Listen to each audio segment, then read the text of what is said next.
Let's start with the team standings. So here you see the teams and estimated points. Surprise, surprise. It's a Sauber. And I estimate they will score 20 points. Sauber, they're still betting everything on 2026. They're working hard to get that engine running with Audi, trying to keep up. And I don't feel they want to invest too much time and effort into this season. They hired their German driver they wanted for the Audi team in Nico Hülkenberg, and they put in a rookie. It's going to be a very uninspiring year. Still, last season they scored 4 points, which were all scored by Joe and not by Bottas. I think they'll do a little bit better because towards the end they were a little bit more competitive, and those really slow pit stops, those days are over. So yeah, I'm expecting a little bit more from Sauber, but not enough to see them score higher than P10. And the next team in P9 is Alpine with 40 points. Yeah, I'll explain this. Alpine were terrible last season, and if it wasn't for the big point scoring in Brazil, they would have finished 9th or 8th. The driver lineup has changed as well. I have faith in Gasly, but I don't have much faith in Doohan, and I expect Colapinto to come in after 5 races. But he's a rookie as well, and he's a bit crash happy, so he's not going to score the number of points that Ocon scored last season. Again, there's so much happening at Alpine as well. The high-tech takeover, personnel changes. I think they're going to focus on the 2026 season as well, where they have Mercedes engines. So yeah, I don't see them pushing themselves too hard to get P7 or P8 on the standings list. Okay, the next team is Williams in P7.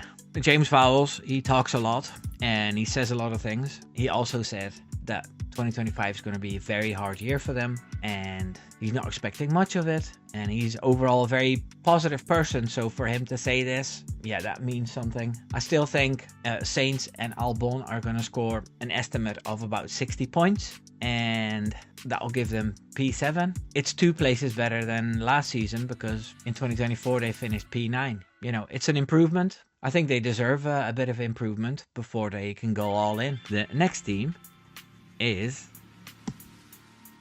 Racing Bulls in P6. Yeah, still very difficult to predict how they're going to be. I've heard that they're going to do a lot more buying from the Red Bull team, all within the legal restrictions. So that should give them a little bit of a boost. Then Yuki is proven to be a decent midfield driver, and Hadjar is a feisty fella. So yeah, I'm expecting quite a bit from them. Nothing groundbreaking or anything. I gave them 80 points, which is a good haul for them. It's Haas with 100 points. Gene Haas is going to be a very, very happy man. Yeah, ever since Gunther Steiner is gone, I think it's good that he's gone, because he did a lot of swearing, and you can get a ban for swearing now. So the team has changed. They're getting bigger sponsors. They have a deal with Toyota. There's stuff happening there.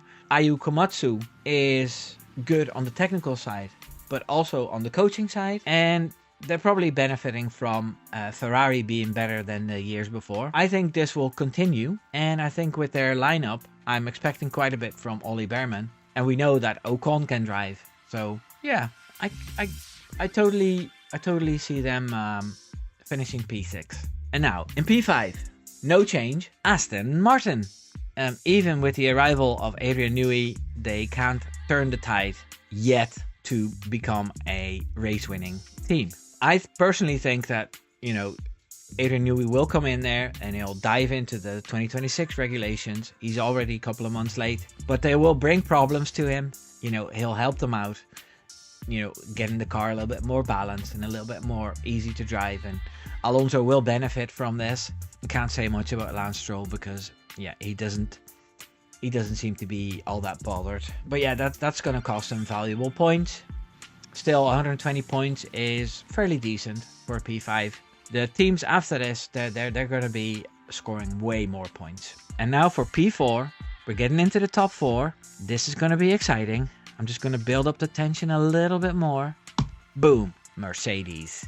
And they'll score 400 points. George Russell and Kimi Antonelli. Yeah, what reasoning do I have to give them 400 points, but not any higher than P4? Well, they finished P4 this season. I think they'll improve the car again a little bit. I think as for the driver lineup, it'd be very hard for Kimi Antonelli to beat Lewis Hamilton in the standings, but he'll do his best and he'll have highlights and he'll have low points.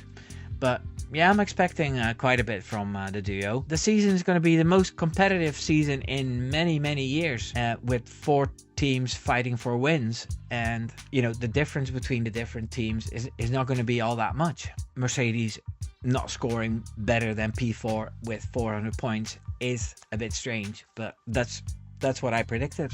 I have a change compared to last season, and the change is boom, McLaren.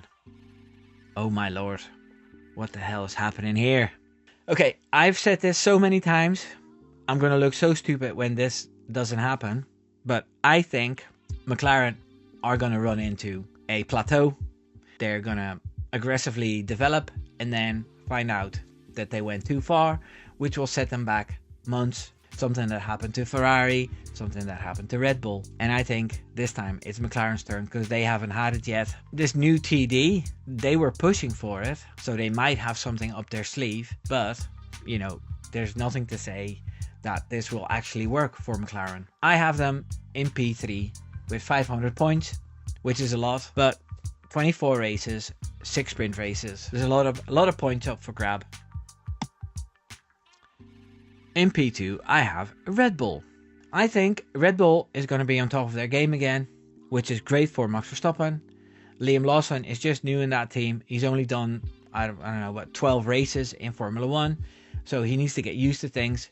He'll score a few podiums and he'll be in the top 5 consistently. He's going to be a little bit better than Checo, but still he's going to drop points. And that's why Red Bull is not going to win the Constructors, because if everybody paid attention, they know who's going to win the Constructors. So let's just pop it up as well then, since it's not a surprise anymore. Here we go. Here's the standings in my opinion. Mind you, I'm doing all this before testing, so it's all yeah. I expect Ferrari to beat Red Bull by 25 points, and basically just because I expect more from the second driver Hamilton than the second driver for Red Bull, Liam Lawson, and that's going to make the difference in the Constructors' Championship, just like it did last season. It'd be nice for Ferrari to win something.